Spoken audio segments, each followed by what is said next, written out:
Right off the bat, let's dispense with the whole objectivity thing. No one's always right objectively, but you can use tricks and sophistry when logic and facts aren't on your side to always be right in an argument. The whole goal here is to try to win. It's an intellectual war, ergo all is fair in love and arguments. I think Sun Tzu said that once. This is going to be an abridged list of dirty little tricks taken from Arthur Schopenhauer's book, The Art of Being Right. The full book and audiobook is linked below. I've just picked my favorites. Let's get into it. First, postulate what has to be proved. This is where you bring up a conclusion as if it were a premise. It's also known as begging the question. Here's an example. I began this campaign because I was so tired of seeing such foolish things happen to our country.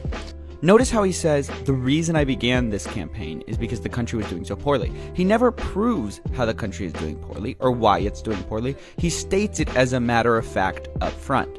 Postulate what has to be proved. This is a great way to sneak your point past the goalposts. Next, choose your definitions. This works best at the start of an argument. If you want to control the conversation, try to control the definitions. What someone might call extremism, another person might call passion. What some call a right to assembly, others might call disrespectful or disruptive. Here's an example from a recent debate. Pay attention to how much time is spent framing the other person's position, and conversely, how much the other one fights against this framing. They both know that the words you use to define the other person's position is everything. He ran as a socialist, an unabashed socialist. No, I ran as an independent, longest-serving independent in the history of the United States Congress. Are you a socialist or not? I am a democratic socialist, similar to the folks. Okay. But don't tell me I didn't run as a socialist. I ran as an independent. You told people you were a socialist. Fine, fine. You didn't run as a right-winger. You ran as a Republican, right? I am happily a conservative. Conservative, all right. I am happily a conservative. Frame the conversation your way. No matter if you're talking about gender or unemployment, how you define it is everything. Number 3, persuade the audience, not the opponent. If you're in front of an audience tactically, it doesn't matter if the person to your left or right agrees with you, only the crowd. This is pretty easy. It's the quip, the one-liner, whatever gets the laugh. The most important thing to remember here is the audience isn't just there to see who objectively wins. It's a spectacle. They want to laugh. They want to see who looks more composed under the lights. I have as much experience in the Congress as Jack Kennedy did when he sought the presidency. Senator, I served with Jack Kennedy. I knew Jack Kennedy. Senator, you're no Jack Kennedy.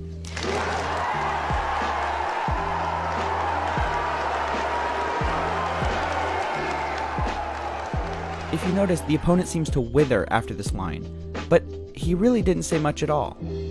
Number 4, the Kafka trap. This is a particularly rude trick. Frame an accusation such that the denial is only further evidence of guilt. Think the Red Scare or witch hunts. When you accuse someone of something and they refuse it, just say, oh, that's what someone like that would say. Here's an example from Monty Python. I'm not the Messiah. Will you please listen? I am not the Messiah. Do you understand? Honestly. Only the true Messiah denies his divinity. What?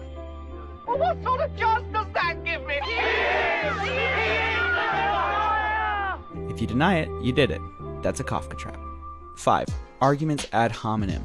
If all else fails you, personal attacks are always a great diversion to get off a particular point you're losing. The examples here are endless.